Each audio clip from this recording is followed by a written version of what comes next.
আজকে মনে হলো একটু অন্য ধরনের ভিডিও বানাই, তাই আজকে একটু অন্য ধরনের ভিডিও বানাচ্ছি। যাই হোক, অন্য ধরনের ভিডিও বানাচ্ছি বলে অন্য উল্টো পাল্টা কমেন্ট করবে না। মনে হলো যে এরকম করে একটু ভিডিও বানানো যাক, রোজ দিন একই রকম ভিডিও দেখাই তো তোমাদের, তাই মনে হলো যে আজকে একটু এইরকম ভাবে নিজ দিক থেকে ভিডিওটা বানাই। তো এরকম ভাবেই আজকে ভিডিওটা আমি শুরু করলাম। তো শোনো, তোমরা একটা কথা বলি, ভিডিও যেরকমই হোক না কেন, ভালো খারাপ যেরকমই হোক, যদি ভালো লাগে তাহলে নিশ্চয়ই ভালো কমেন্ট করবে, আর যদি ভালো না লাগে তাহলে স্কিপ করে চলে যাবে। কেন বলি বলো তো? স্কিপ করে, ভালো না লাগলে স্কিপ করে চলে যাবে, তাহলে পরে বাজে কমেন্ট তোমাকেও করতে হবে না আর আমারও খারাপ লাগবে না।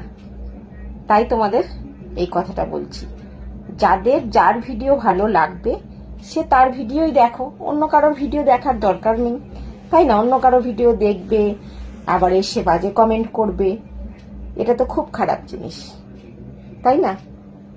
স্কিপ করে চলে যাও না, ভালো না লাগলে স্কিপ করে দাও, স্কিপ করে গেলেই হয়ে গেল, তাহলে তো আর তোমারও সমস্যা হয় না আর আমারও খারাপ লাগে না।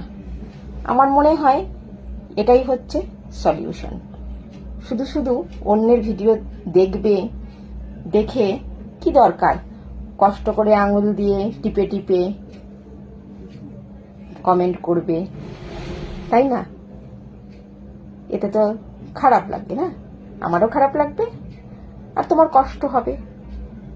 তাই বলি, যার ভিডিও ভালো লাগবে সে তার ভিডিও দেখো, তার ভিডিওতে কমেন্ট করো, তাকে একটা ছেড়ে 10টা কমেন্ট করো, তারও ভালো লাগবে আর যে দেখবে তারও ভালো লাগবে, তাই না? তাই জন্য বলছি, অযথা শুধু যার ভিডিও ভালো লাগবে না তার ভিডিওতে গিয়ে 100টা বাজে কমেন্ট করে সময় নষ্ট করো না, এতে তোমার সময় নষ্ট হবে আর যার ভিডিওতে কমেন্ট করবে তার তো অবশ্যই খারাপ লাগবে। জানি না কার কিরকম লাগে, আমার খারাপ লাগে। হ্যাঁ, এটা বলতে পারো এরকম ভিডিও বানাচ্ছ তাহলে তো এরকম কমেন্ট পাবেই। আরে বাবা, এরকম ভিডিও বানাচ্ছ তো তোমরা দেখছো কেন? এরকম ভিডিও দেখবে না, সিম্পল। যাদের ভালো লাগে তাদের জন্য এরকম ভিডিও বানাই, ঠিক আছে? তোমাদের জন্য বানাই না।